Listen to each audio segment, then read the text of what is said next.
Ken, thanks for coming on. I really appreciate you taking the time to have a conversation with me. Would you mind telling us a little bit about yourself before we get started? My name's Ken Keathley. I teach theology at Southeastern Baptist Theological Seminary in Wake Forest, North Carolina.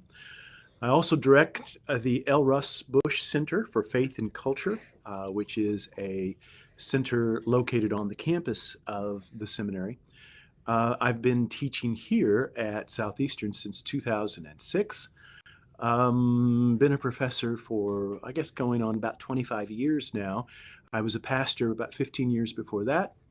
I'm a Midwesterner. My wife and I were born in Missouri. We have 2 grown children and 4 grandchildren. Cool. I'm an atheist, by which I mean I believe that naturalism is the best explanation for everything, as far as I can tell.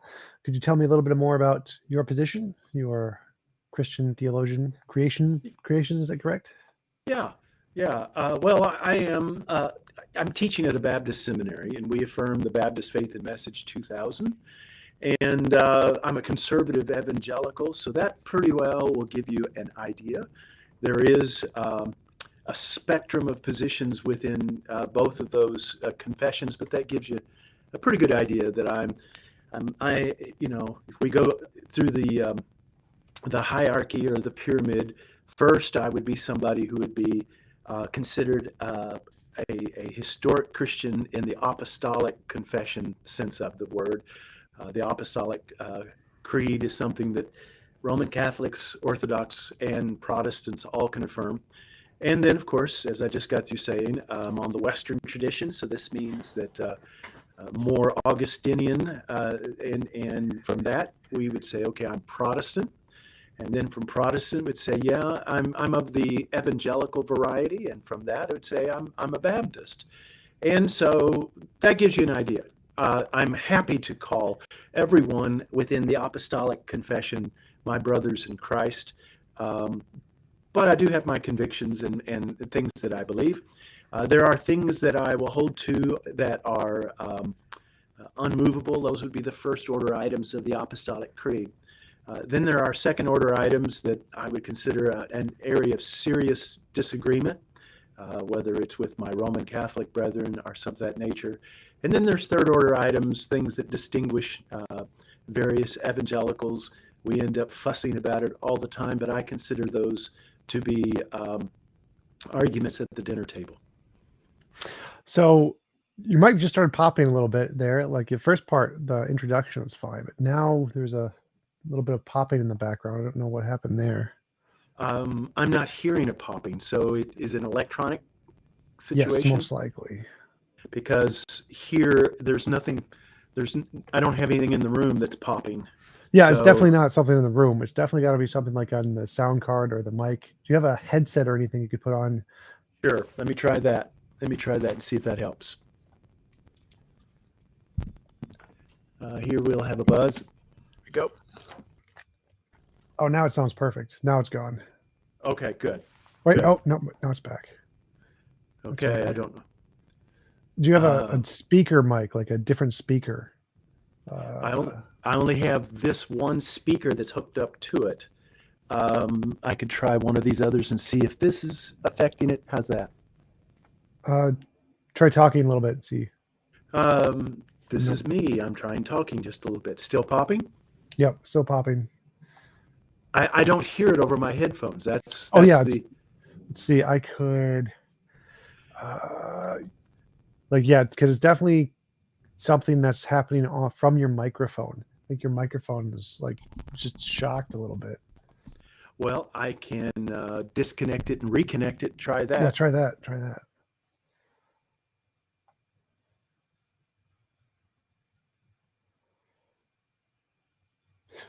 You have to re-engage the microphone on the option settings, or else we can't hear you. Okay, let's see. Oh, that's perfect. Wait, try talking again. Here I am talking again. All right, yeah, now it's gone. Now there's no more popping. All right, that's interesting. I'm not sure why that happened. You obviously understand these things a little better than me. Do I sound okay? Yes, sound perfect. All right. let's go from there then. Cool. Awesome. So faith and science. That was Yes. one of the topics we were talking about. How does faith, because how do you understand faith? Could you give me a definition? Because from the atheist perspective, usually faith is something like a belief that goes beyond the evidence or something along those lines. Yeah. No, yes, there's something that goes beyond what we see. I think that I did just get through defining. I think we have to say that I would define what I mean by faith in three ways, just like I would affirm science in three ways. Um, First, I would say faith is a way of obtaining information. Second, it is a body of beliefs. And then third, it is a community of people, a faith community. So, yes, we believe that God revealed himself in the person of Jesus Christ. And so, therefore, there is that communication of God, of himself to us. We believe that God communicated himself in at least three ways. One, he does speak through nature, and that nature itself can uh, communicate to us information. That would be the heavens declare the glory of God, like Psalm 19 says, or Romans chapter 1, in which it talks about how the attributes of God are manifest in nature. And so that would be the general way that everybody can have an awareness of something transcendent.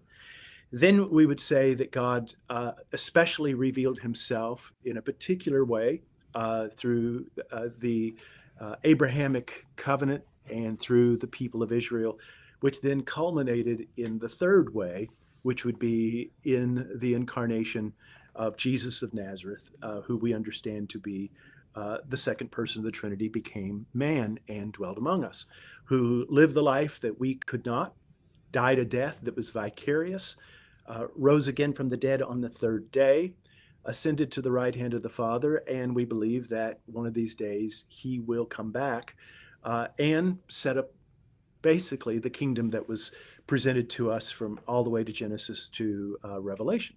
So that would be the way and the body. And then we'd talk about the community of faith, which of course is the church. So that's what I mean whenever I say faith. I'm not just using it in a very generic sense. And then whenever I talk about science, I'm talking about a methodology. In other words, there's a particular methodology that science is known for. However, every one of those things that we talk about on science are also controversial. In other words, whenever you read philosophers of science, uh, they would say, okay, what are the methodologies for doing science? And if you go through all of the various things that they have, it's basically the attempt to obtain information empirically, that which can be obtained empirically. And so that would be the methodology. The body then would be, okay, what is it that can be studied? And there again, you have a bit of disagreement in that you have what's known as the natural sciences. Those would be also what's called the hard sciences: physics, chemistry, biology, geology. Those are the ones that are considered to be the most hard and fast.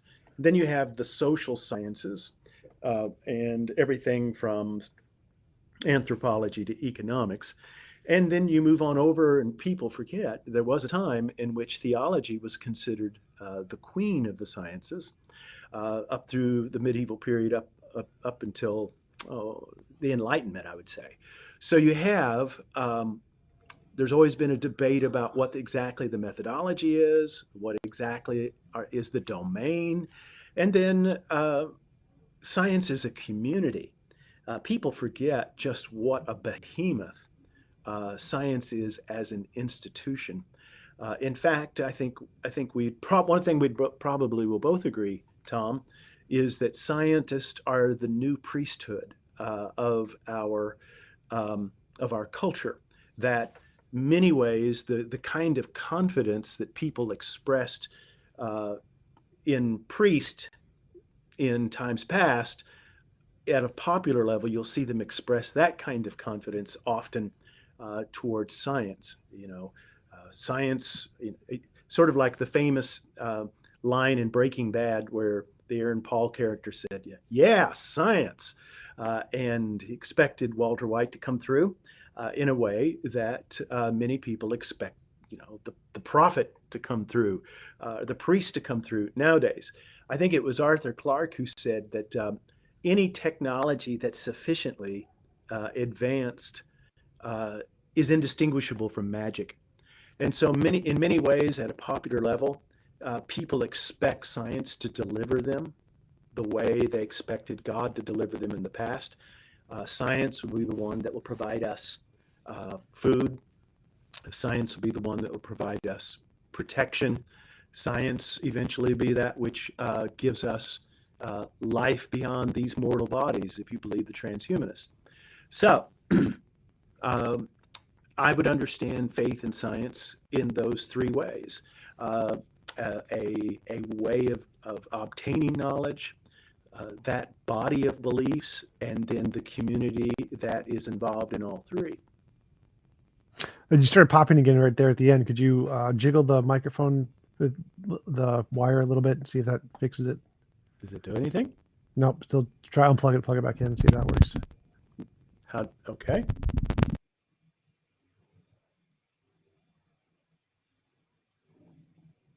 You gotta select it again in the options.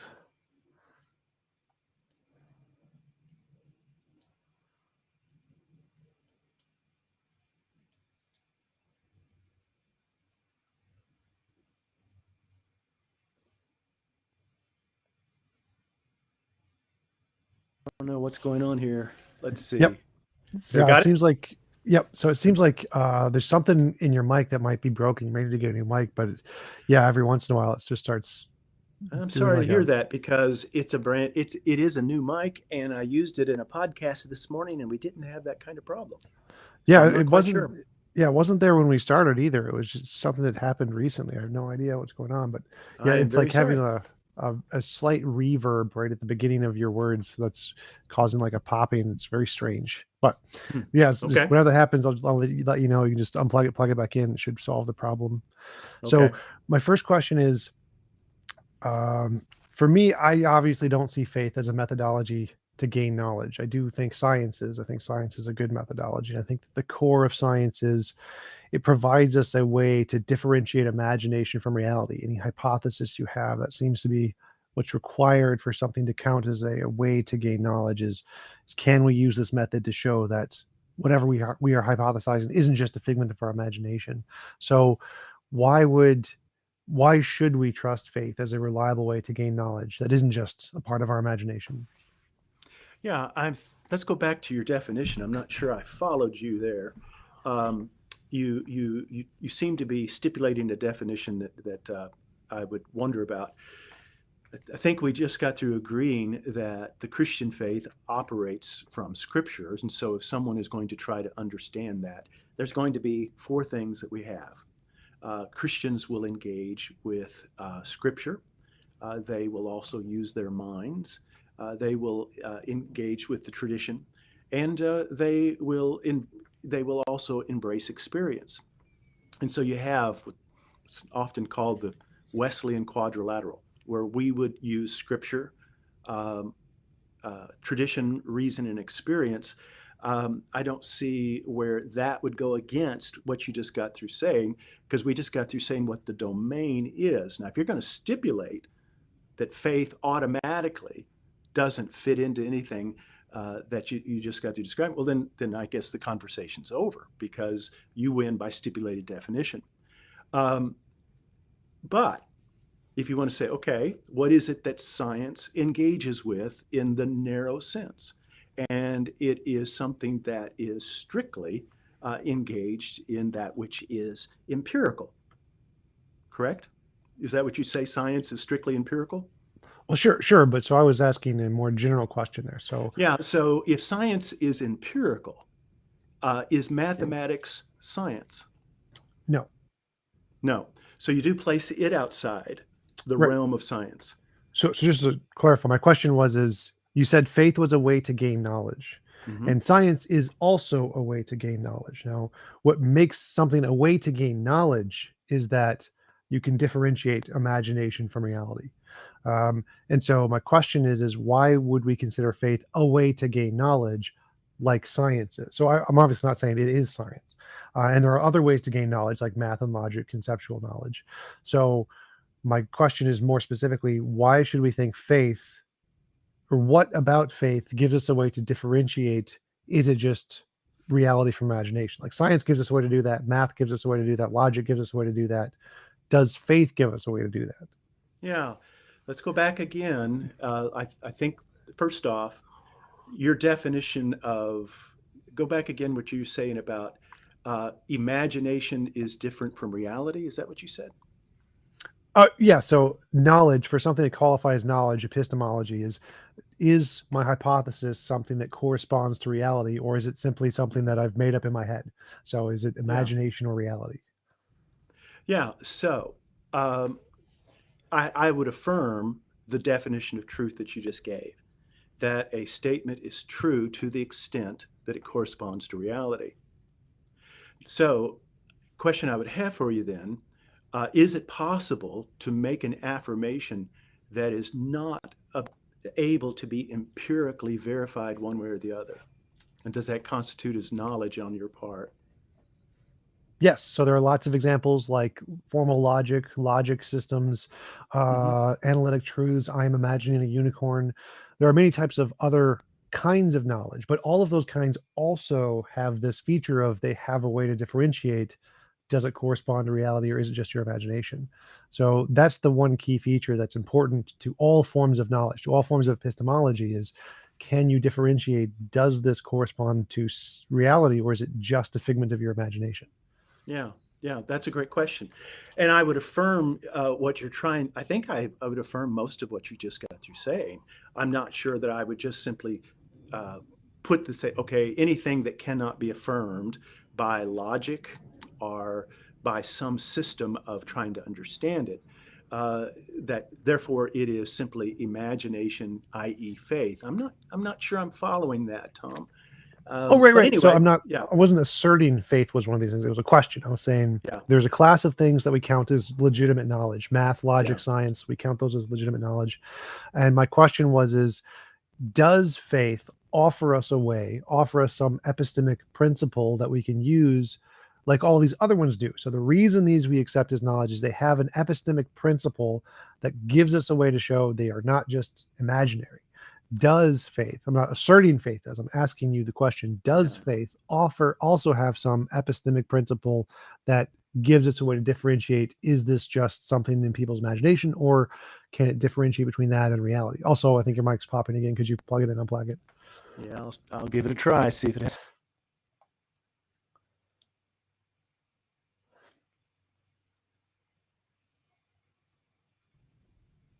Did it work? Yep. Perfect. Okay. And I'm so sorry.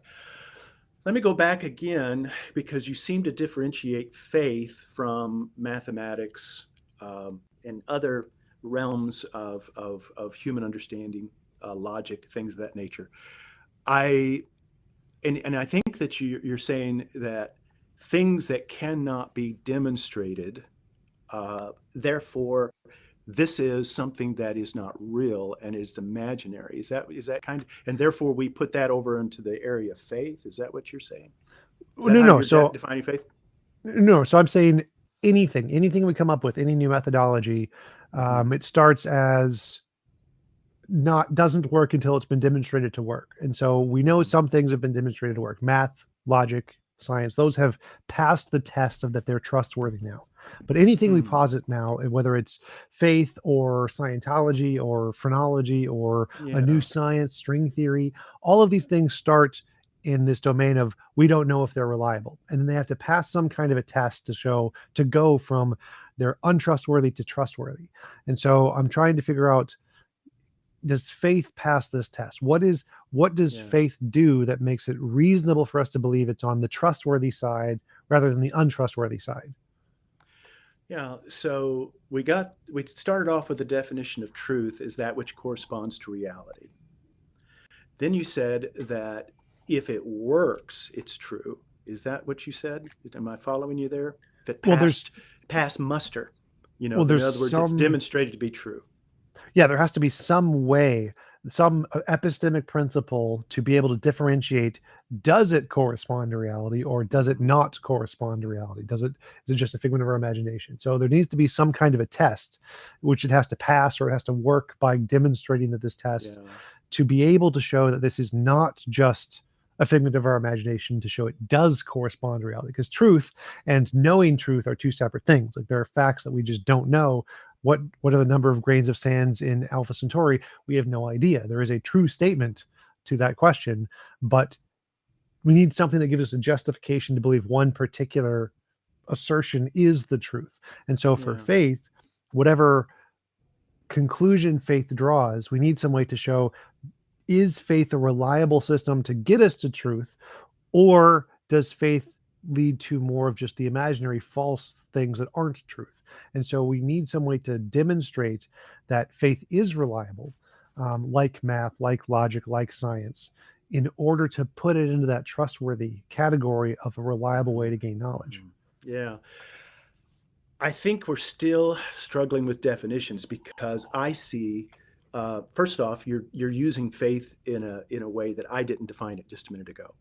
And second, Oh, just to I clarify, I see, thought you said the first thing you said was faith is a way to gain knowledge. That was the one I was going off of.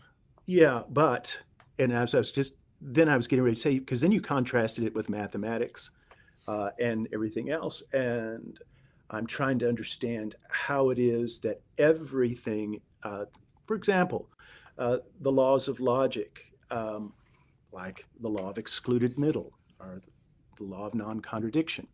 There are certain things that we accept as properly basic, and that we take them as postulates and axioms that we operate with. Um, and so therefore, this is more or less a faith position. Now, I would agree with you. I think I'm agreeing with you, Tom, on a lot of things here, in that what I would say is it needs to be a reasonable faith.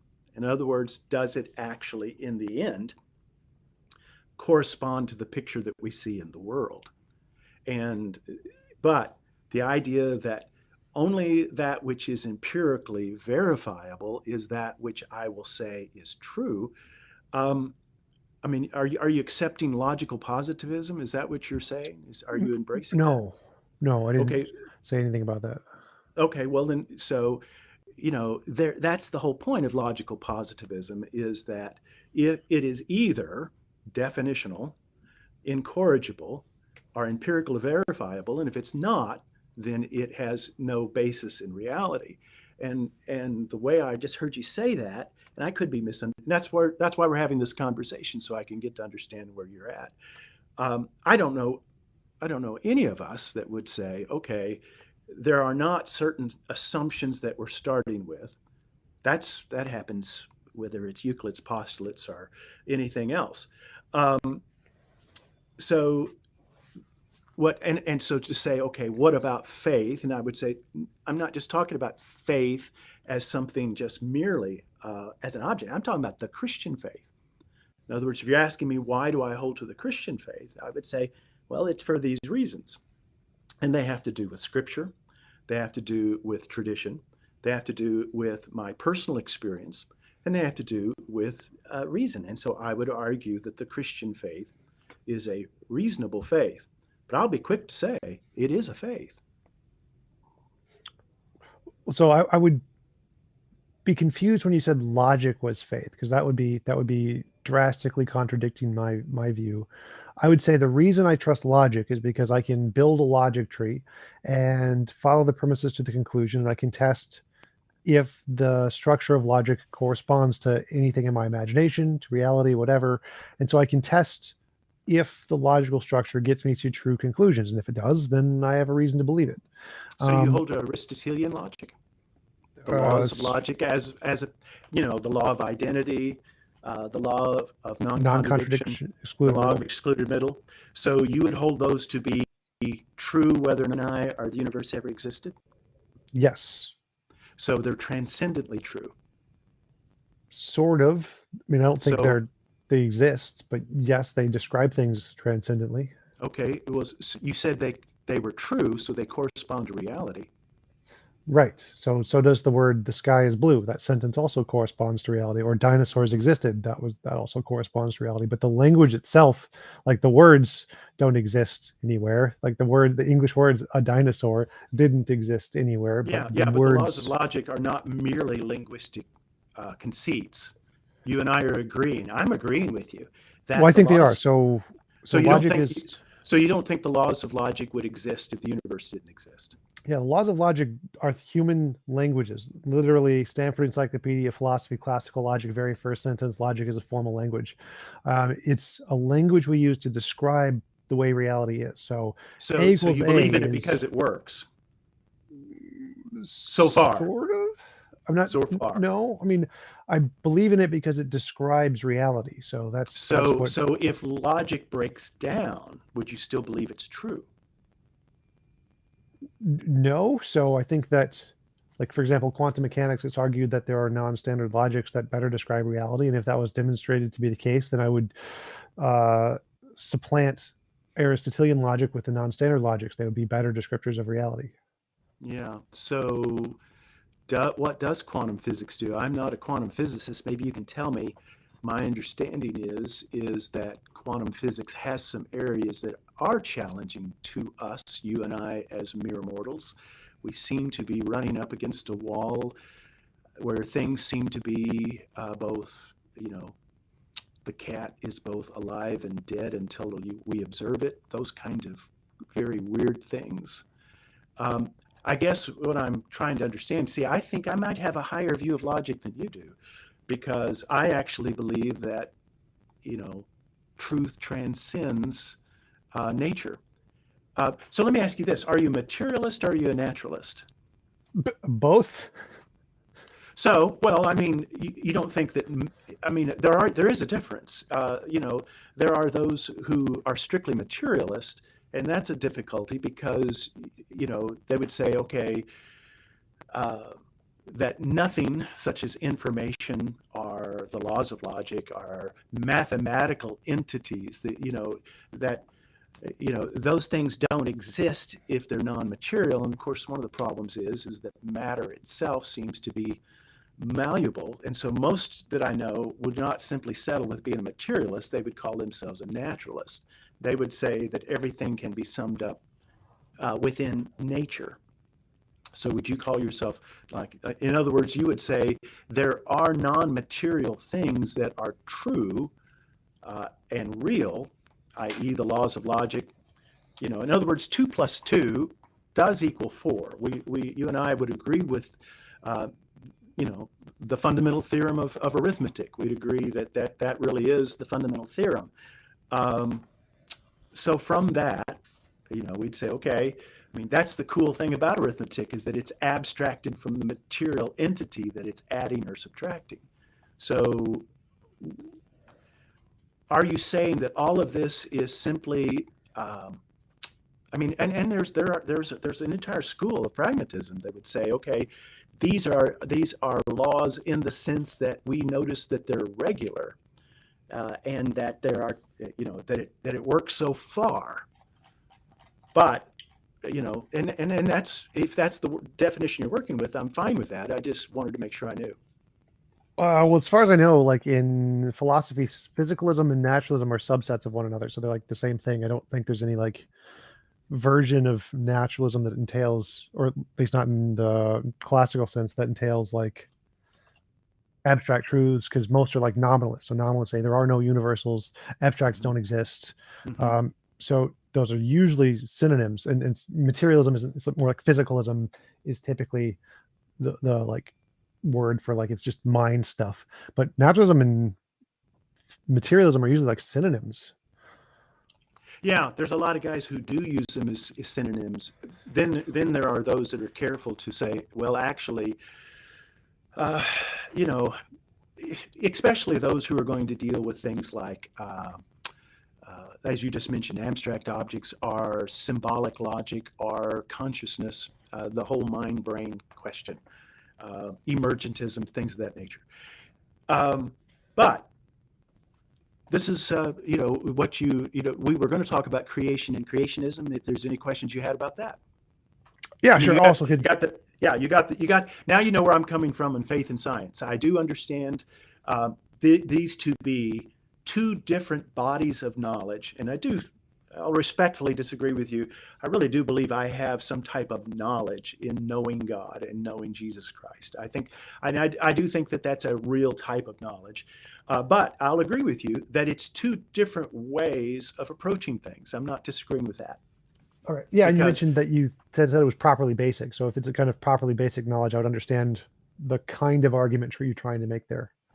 yeah, well, I do think that there are, what is experiments, but the attempt to have carefully controlled experiences.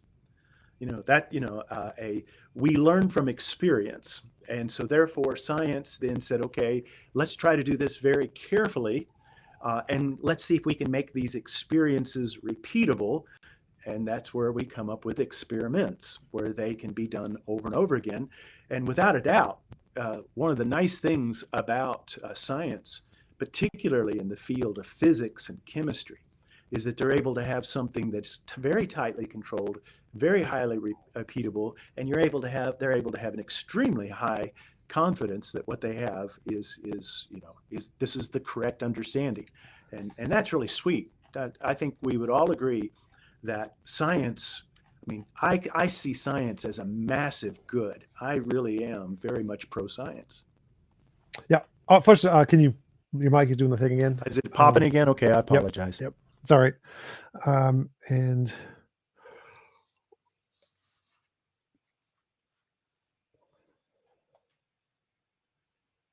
All right, I'm back. Can you hear me? perfect. Yep. Okay. So, All right. why should we accept creationism? Because my view is, or what kind of creationism? Are you young Earth, Yeah. old Earth? And because my view is that we should accept the scientific view that there's nothing but natural stuff, and that's probably the best explanation that the origin of the universe is quantum fields, and that I don't think there's any reason to believe there is a creator of any kind.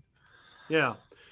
Well, that is one view you can do, is that you could say, and so if I understand what you're saying that quantum fields are ultimate.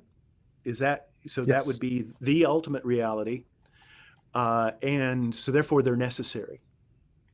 Yes, that's one of the ways to go for. I'm happy with an infinite regression. I think that's, I mean, that's the consensus in physics, is that there's an infinite regression of past physical states, and I'm happy with that. So But I, so I so like you I would like necessary beings. I'm fine with those too. So I'm happy with no no. calling a quantum field necessary being. Well, not necessary being, necessary reality. In other words, I wouldn't see a regress as something personal or as a being, but I am asking what you understand to be that which is ultimate and nothing yet beyond it. Okay, so yeah, in philosophy, being just means an object that exists. So the technical term being is just an object. So I would say the two interpretations that I like, one is that there's a past infinite regress of physical things, and two is that there is a necessary being in the philosophical sense, as in a being that was uncreated outside of space and time, that is singular, and that is a quantum field. And both of those are versions I like. They're two separate hypotheses, but I'm happy with either one. Yeah. Going back again, the concept of regress is an abstract concept. I mean, it's something that we abstract from seeing something repeated over and over and over again. And so that's why I was asking that. So you and I are struggling with the same question: why is there something rather than nothing? And so and we both, I am an old earth creationist, and so that I would affirm this pretty much everything that science has arrived at in terms of its standard model. We recognize the tentativeness of this, that things are open to revision later on, but it seems fairly reasonable. I don't have a problem with the notion of the universe coming into existence about 13.8 billion years ago. There was about 3 different iterations of stars or generation of stars by the time we got to our star that had sufficiently heavy enough of atoms that had not just hydrogen and helium, but also nice things like oxygen and iron and all that kind of stuff. So that would take a long time to arrive at that. And so then our planet came along about 4 point some odd billion years ago. Um, So then this planet seems to be extraordinary in that it seems to have had some very, very special conditions just right. This is kind of the rare earth hypothesis that somehow life arrived not too long after the earth itself was formed and went through the Hadithan era, which is quite remarkable whenever you think about it.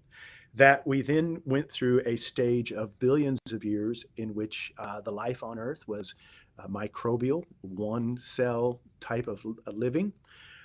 Somewhere just prior to the Cambrian era, we started having multicellular life, the various stages. We have the various near total extinctions at least 5 times, I'm told.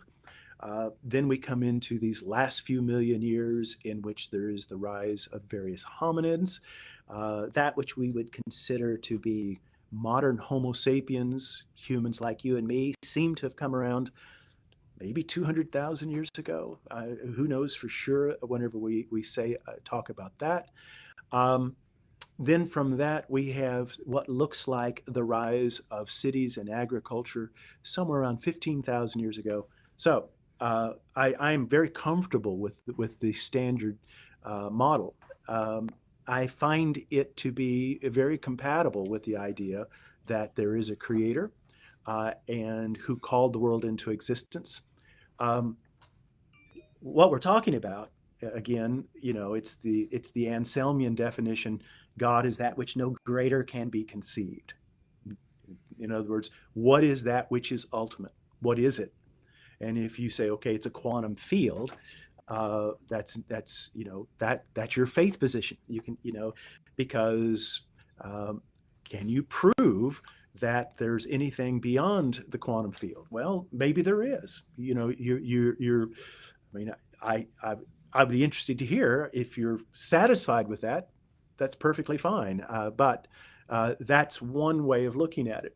I think it's a very reasonable thing to say, okay, what is ultimate? I'm enjoying this conversation. I hope you are too. But it is the meeting of minds. And if I had enough time, I would be watching the scrolling that's going down on the side that you're probably able to read.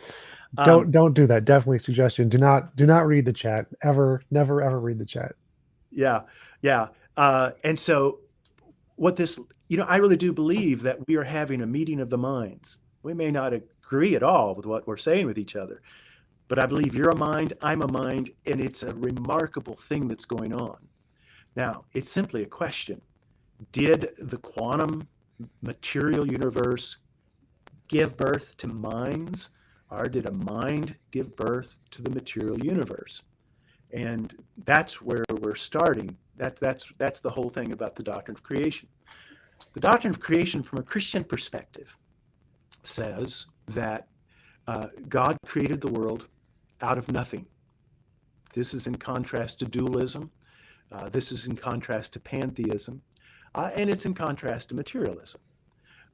And so this would be the idea that there was a conscious entity that brought the world into existence, and that this entity was actually a society of minds. In other words, we would say this is one being who is in perfect relationship. So God did not have to create the world. So therefore, this talks about God, the contingency of the world. And I think both you and I don't know. Do you think the world is necessary? Do you think that it could have been otherwise? Yes. Okay, so we're both agreeing that the world is finite, that it came into existence, that it is contingent. I think we both agree that it is ordered. In other words, there seems to be some type of rules that are operative, that we are able to recognize, and these regularities, we call them laws of logic, mathematics, and then the laws of physics. I mean, you think about it. They say that you and I, it all comes down to biology. And of course, biology all comes down to chemistry. And chemistry all comes down to physics. And then what does physics come down to? Well, I suspect it's metaphysics, but you don't seem to want to go there. So that's I think physics is metaphysics. So I think those are synonymous terms. So well, Okay, explain that. That's fascinating. Let's talk about that. So what do you understand metaphysics to be in contrast to physics, and how is it? Yeah. So tell me what you understand both of them to be. Well, metaphysics is the fundamental first principles of reality. So I'm a metaphysical naturalist. I think natural principles, particles, materialism, that is the fundamental nature of reality. And so in physics, we just think metaphysics as the term developed in philosophy, just to mean whatever the fundamental first natures of reality are simply describing something in physics. Mhm. Do you think that physics itself, so you would say physics itself is able to obtain and arrive at the metaphysical foundation? Yes, I think that's the quantum field. I think we have done that. Yeah. Okay. Okay. Uh, I find that fascinating. Have there been times in the scientific endeavor where something was considered to be foundational and then it turned out not to be? Yes, many Yeah. times. So therefore, it could be that something would go beyond the basic of quantum fields then. Sure, it's definitely So possible. so at this point, it's a faith position for you that that's the fundamental one. Well, this is what I wanted to bring up on earlier. So, for me, the difference here is that the more reasonable hypothesis, whenever we're trying to Mhm. posit something, an explanation of the unknown, the more reasonable explanation is the one that uses pieces that have been demonstrated to exist independent of our imagination. So, like if I said, if we saw a hoof print in the snow, we want to say what caused the hoof print. If someone says a horse, that's reasonable because we have past evidence of horses. We know that they're not just a figment of our imagination. If somebody said a unicorn, that would be a terrible explanation because we have no independent evidence of unicorns existing. And so So just far, positing that would be a terrible way because you're yeah. just adding in something new to the hypothesis that has no basis. Don't In tell that to my quantum, granddaughter. yes. I mean, I like unicorns too. I mean, I wish they were real. Yeah. That'd be great. Yeah. But so, like in the case of physics, string theory, quantum mechanics, just to take string theory as an example, string theory is Yeah. a combination of two things. It's early universe inflation, which was demonstrated in observations in the CMB from Alan Guth's early universe inflation, and virtual particles. Virtual particles were demonstrated in the Casimir effect, things we can demonstrate in the lab. So all of the pieces to string theory have been demonstrated that they are real and not just figments of our imagination. So it's kind of like the horse. It's a thing So we you think posit. string theory? So you think string theory has been demonstrated? No, the parts have Okay. been demonstrated. So Okay. each of the That's parts helpful. of string theory were demonstrated. The combination has not been. We have not demonstrated that that combination is correct. But each of the parts of the theory have been demonstrated. And if we contrast this to like a creator, an all powerful, all knowing, all loving personal being who's outside of space time, none of those parts have been demonstrated. We don't have any good evidence for any of those parts like we do for early universe inflation and the Casimir effect. Both of those can be demonstrated in a lab. We can demonstrate the parts to the string theory, but we can't even demonstrate the parts of the creator God theory. And so to me, it seems like if we're contrasting these two, the string theory is more like the horse analogy, even though, like, say this is an Antarctica or something. We've never seen a horse in Antarctica, but a horse is still a better explanation than unicorn here because at least we have past evidence of horses. And the unicorn would be more like the God hypothesis because it's constructed of a lot of things that we don't have any hard evidence that they're real properties independent of our imagination. So in my case, it seems more rational to go with the quantum field theory explanation of the universe rather than the God theory, just like it's more reasonable to think that a horse caused a hoof print rather than a unicorn caused a hoof print. Yeah. Also, your So mic is doing the thing again. I'm sorry. Let's do this.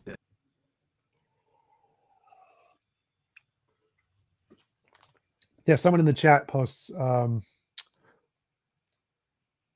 one is imaginary, one is baseless. So, sorry about the mic. No problem. Yeah. So, in other words, you would say, and again, our conversation, we were talking about the doctrine of creation. I do think that the doctrine of creation is a very reasonable approach to things. I think that none of the things that you said poses any real difficulty to a Christian doctrine of creation. In fact, that is why so many scientists are also Christians. I mean, I'm thinking of some very good friends that are. You mentioned about evidence. I do think that and I'll be right up front. I do think that I do have a piece of evidence that I wish you had. And so, Tom, what would it take? Uh, let's say that tonight, while you're resting, let's say God visits you. I mean, God Himself talks to Tom Jump. Would you think you were having a brain lesion, a Yes. schizophrenic episode? Would there be anything that would let you know that this is something that is real, that it's actually, or in other words, in order for Tom to believe, it needs to be public. It needs to be, in other words, if Jesus comes down from the sky, Tom Jump will be the very That would be first good. Christian. So, novel testable predictions. That's my criterion. So, for any Okay. belief, what qualifies as evidence is novel testable prediction. So, if the things in Revelation start happening, that's really great evidence for Christianity. If I die and I go and meet God in heaven, really great evidence for Yeah. Christianity. Jesus comes back to life, really Yeah. great evidence for Christianity. If he looks like Obi-Wan Kenobi, I'm gonna be very confused. But so he's like, because he's a short Middle Eastern guy. Yeah. So We would both be confused. yeah. Yeah. So Yeah. so for me, the So criterion is if let you me can just say, let me ask you this: Are you telling me right now that if you had lived back in the days of Jesus in the four Gospels, and here's Jesus the sage going around doing what he's doing, and he's walking on water, feeding 5,000, healing lepers, uh, he would have had no better Christian, no better disciple than Tom Jump. oh well, sure. So like there's two things. If I lived back then and had the knowledge of back then, obviously I believe a lot of crazy things. If I lived back then with the knowledge I have now, you could still count that as novel testable predictions if I saw it. So like if Jesus said I'm going to die and in 3 days I'm going to rise, and it Mm-hmm. happens, that's a novel testable prediction. That's evidence. If he says I can walk on water, he walks on water, novel testable prediction, that counts as evidence. So yes, if I could demonstrate those were not fakes, kind of like the current magicians who work in Las Vegas or Yeah, something. right. And We don't want to be deceived. right. We recognize, and again, there's another thing you and I agree with, and that is we should test things. In fact, I think you know enough of the Bible to know that the Bible itself says be sure to test all things. Yep. Yeah. So I think we would agree there. So you're telling me that if you had seen all those things, that's all that's keeping you from being a Christian. Yeah, sure. Novel testable predictions is my criterion for accepting anything. And so if Jesus said I'm going to die and be crucified and rise in 3 days and that happened, I'd be like, yeah, that's really good evidence. That's Hmm. definitely Hmm. good evidence.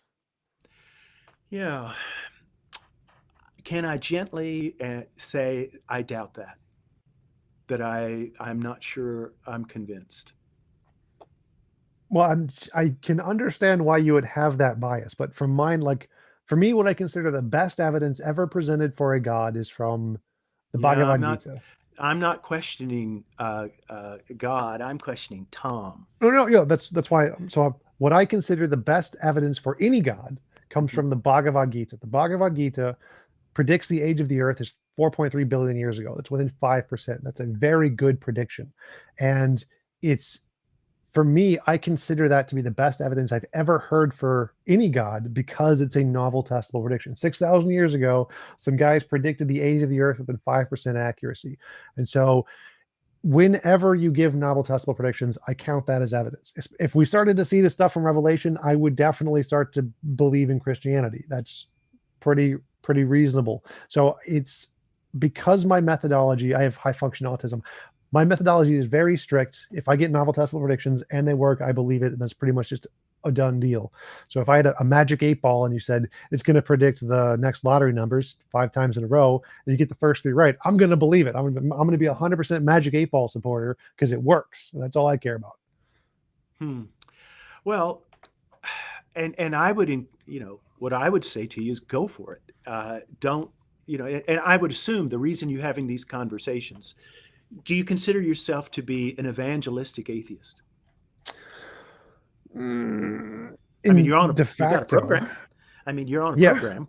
Well, it's my Yeah. job, so it's like I don't consider a McDonald's worker a evangelist for McDonald's. I consider them to be an employee because they need a job. Like if I had infinite money, would I be doing this? Probably not.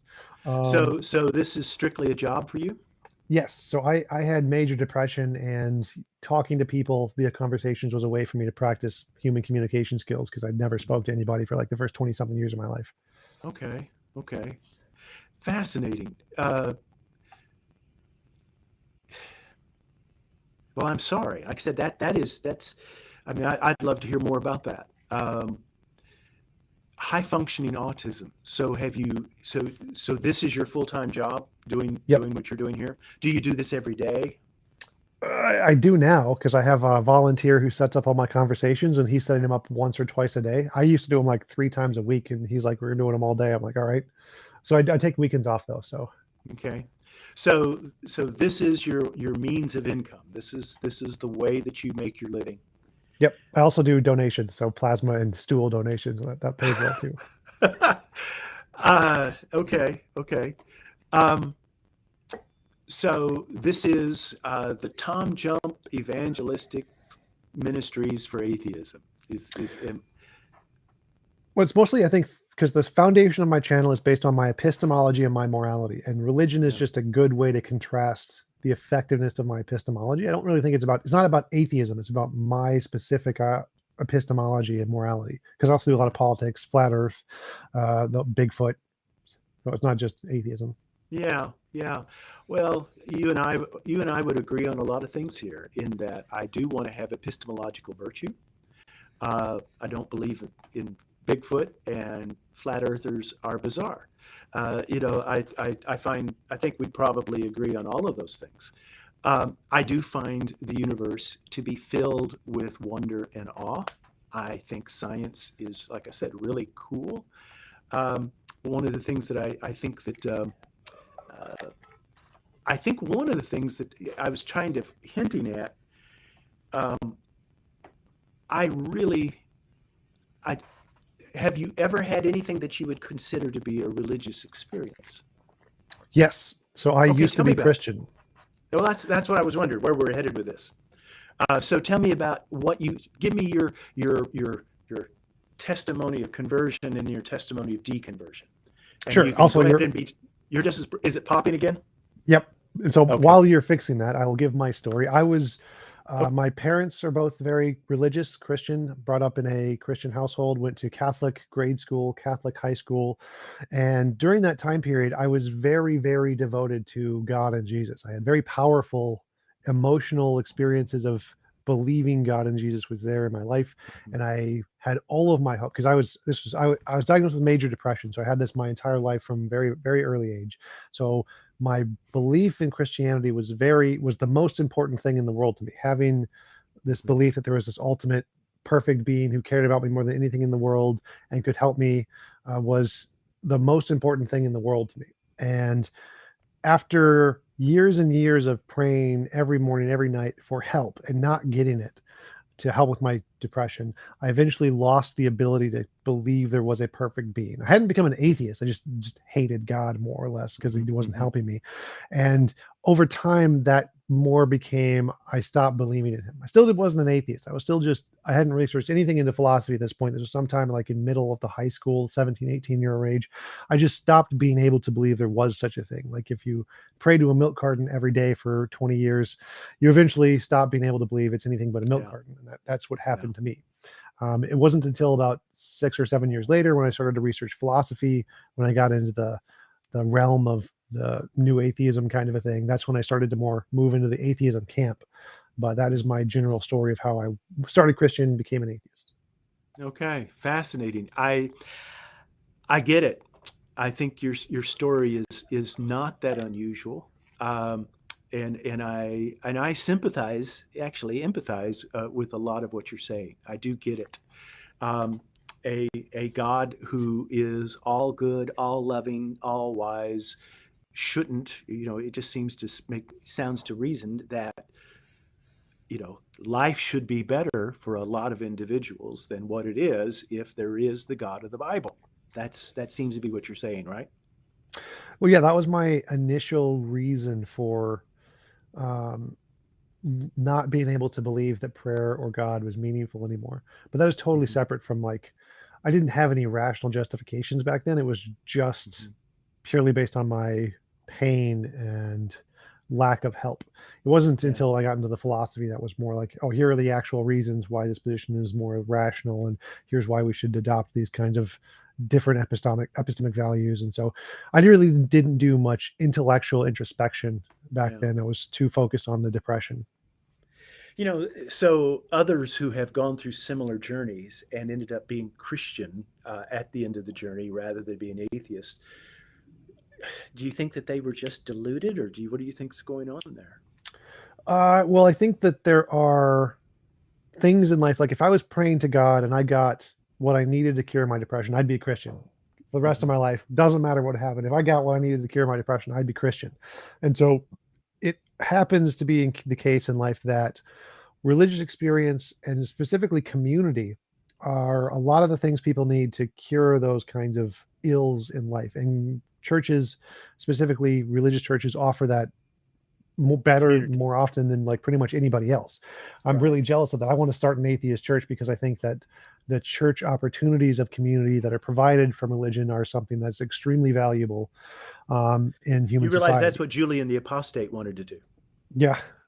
Oh, there's a lot of people that do it. We got Sunday Well, Assembly, Alan DeButton. So yeah, yeah. No, I mean seriously, Julian the Apostate. Whenever he became the emperor of Rome and he rejected the Christian faith, one of the things that made him so upset and so aggravated was that uh, the Christians seemed to do so doggone well at those kinds of things that he felt like just human beings ought to do.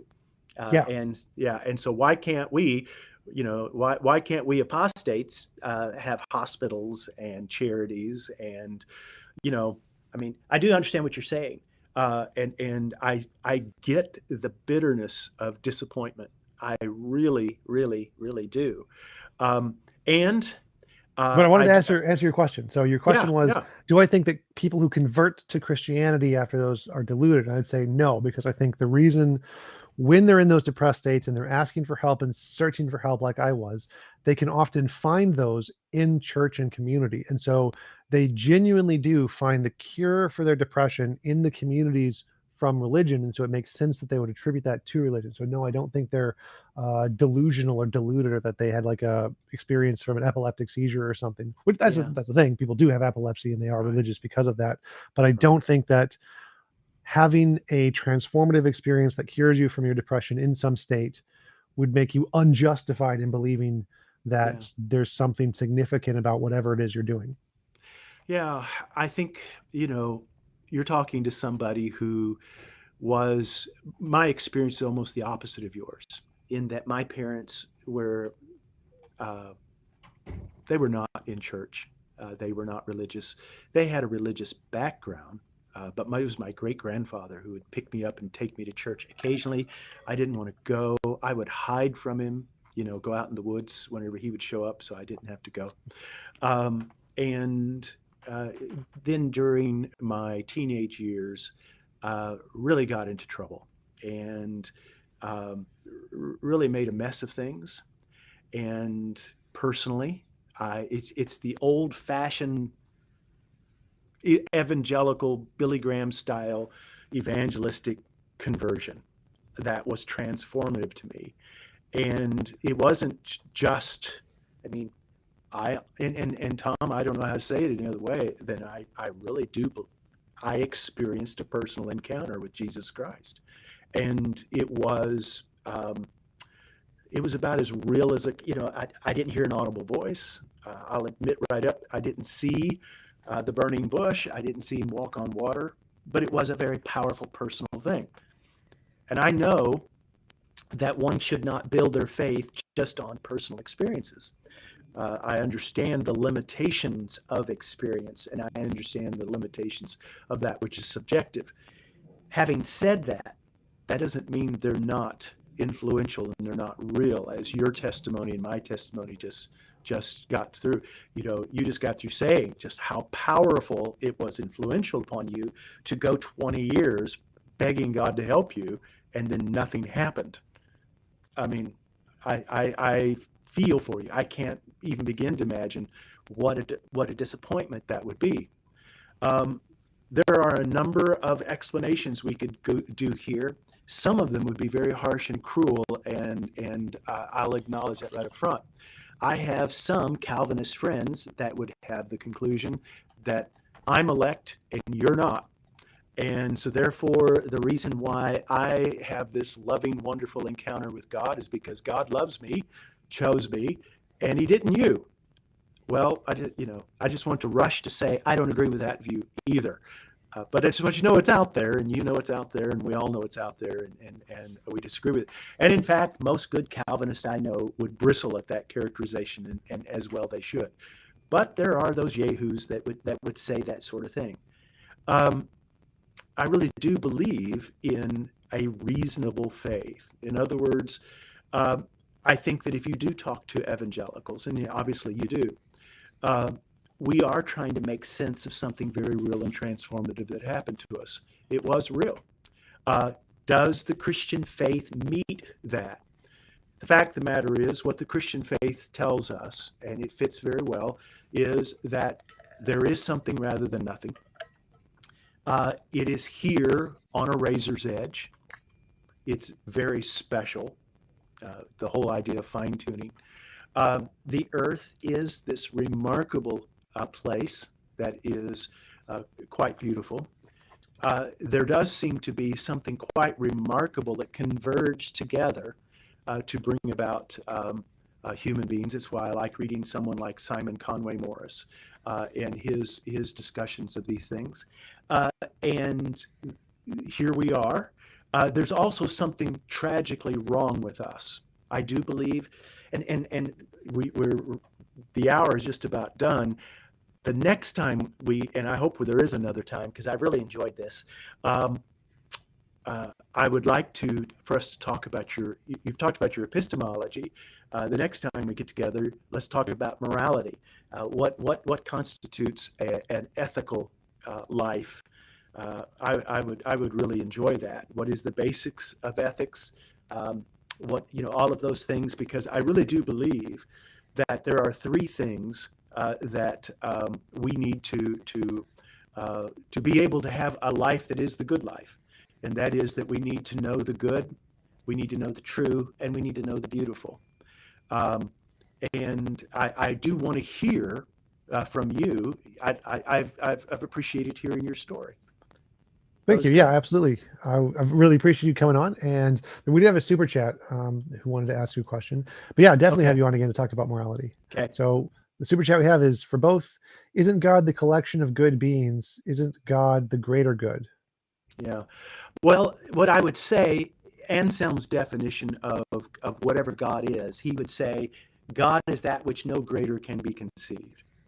And what Anselm was trying to say is, whatever is the ultimate reality, that which is necessary, that which cannot not be, that is what is worthy of embracing as the ultimate truth. And he would say that's what we call God. A collection of good beings, or isn't God the greater good? I think that one of the things the Christian faith is attempting to do, this is what makes the biblical faith, I think, distinct from the other faiths. A lot of times people say, hey, look, there's like 10,000 different deities that people have postulated, everybody from Zeus to Thor to, you don't believe in any of them. You're a 99% atheist. I'm just 100% atheist. We just go one God further. Yeah, that, and I get a kick out of that. I think that's great because I say, congratulations, you're almost up to the point of an Old Testament prophet. That was the point that we're making. We're not talking about one entity among many. We're talking about whatever it is that which is ultimate. And I do think that that's a worthy question to have, whether you're a philosopher or a scientist or a theologian. What is that which is ultimate, that which is necessary and cannot not be? Whatever that is worthy of our adoration as God. Cool. Yeah, I'd probably say that's a quantum field. I don't know if I'd worship it, but I think it's ultimate. But yeah, thanks again for coming on. I really appreciate it. It was a great conversation, and I'll definitely set up a second one about morality sometime. Yeah, I enjoyed it. Thank you so much. And now that I have time, I'll look at the chats, and I'm sure they've all been yelling. They all been screaming at me for the last 30, 45 minutes. Yep. There's a lot of mic popping. So annoying. Oh my God, the mics, my ears, oh, bleeding. I am so sorry. We will find It's it all right. because this is, I would see that as some type of providential or demonic, or it could be just simple, or it could be just be simply the laws of nature at work. And so, Yep. it's, yeah, there you go. All right. Thank you, Tom. This has been great. Absolutely. Have a nice day.